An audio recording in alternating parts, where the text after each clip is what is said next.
Hello and welcome to the Columbia Daily Tribune's Behind the Stripes football webcast. This is Tribune sports editor Joe Walljasper along with Tribune football beat writer Dave Matter. Dave, Missouri coming off a 62-10 victory over Southeastern Louisiana. And this week, of course, has the big game against Georgia, Missouri's first SEC game. Now, Sheldon Richardson got the party started right after the game against Southeastern Louisiana when he kind of got on a bit of a roll and disparaged Georgia, the SEC, the Big Ten, the WAC, and old men everywhere. Said Georgia played old man football and that Missouri, if they were doing their thing, there was nobody in the SEC that could touch them, et cetera, et cetera, and so on. Period. Your thoughts on what to make of those comments, if anything, and I guess after that's done, we'll talk about the role maybe of trash talk, if it has any role in the motivation of a team. Well, I guess I sort of set him up for the answer because I'm the one that asked him if he watched the Georgia game earlier in the day, and way to bait him, Dave. He took it from there. He said he watched the beginning and then he turned it off, and then he went along with the comments that you mentioned, but.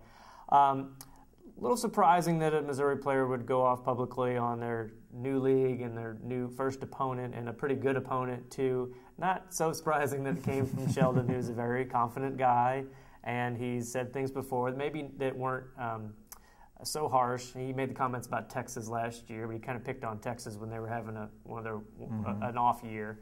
And Missouri ended up winning that game, and he was somewhat vindicated, I guess. We'll see what happens this week, but.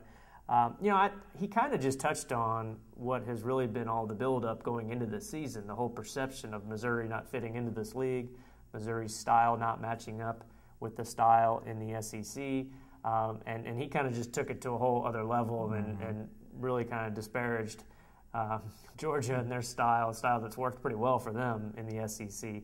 And I'm sure it got their attention down there in Athens. I mean, it's the type of thing that we in the media go crazy over and make a big deal over, and it was on ESPN already, and it's been discussed pretty much nationally. And if people didn't know who Sheldon Richardson was before that game, they do now. Mission accomplished. Mission accomplished, perhaps. Yes. I don't make a whole lot out of bulletin board material, but coaches absolutely use it. I mean, Missouri coaches use stuff like that all the time. I think it annoyed some of his teammates, the ones that spoke to on Monday.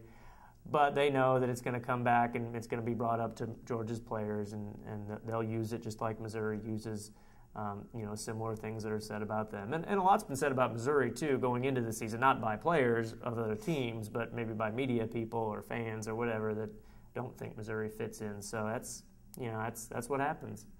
Yeah, a couple things. I think you got to kind of always understand, you assign a weight to a quote based on whose mouth it's coming out of. Now, if you'd asked someone who you felt like really was paying close attention to exactly what was going on and analyzing things, and they kind of gave you something inflammatory, you might assign it one level weight. But, for instance, Sheldon seemed to think that Texas Tech competes for national championships every year. And so I'm not sure the real depth of attention he's paying to the whole scope of college football. So he just kind of is a guy. I think he means no harm. He just sort of carries himself, generally speaking, with maybe kind of a good-natured overconfidence. He thinks he should be the starting running back. I think he thinks he should, start on every position on the field, and that's just kind of him. Call plays. Yeah. He would like to do all that. So that's just kind of him, and I don't think he means any harm by it. And I also don't think any harm is really done by in a big game. If there's ever any value, I think, to comments like this as far as motivating another team, it's when they were completely overlooking the game in the first place. Like if some guy from Southeast Louisiana had popped off and Missouri had not really cared much going into the game, suddenly did, maybe, but this game was going to be big enough anyway. I think it has no effect. Yeah, and Georgia wants to win this game. They want to win every game because that's a program that's expected to compete for national championships every year. So they're not going to suddenly care about this game because of what Sheldon Richardson said. But when the team gathers Thursday or Friday night for their meeting and the coaches put the video on that tries to get them all fired up, you know that those comments are going to roll across the screen, and old man football and Big Ten football and all of that. So they'll be reminded of it, but it's not going to win or lose the game for either team on Saturday. And like you pointed out, and I wrote this in the column that was going to run on Tuesday, also was what he said out loud was basically what they've been drumming into these kids for about 8 months now, and that is nobody respects you.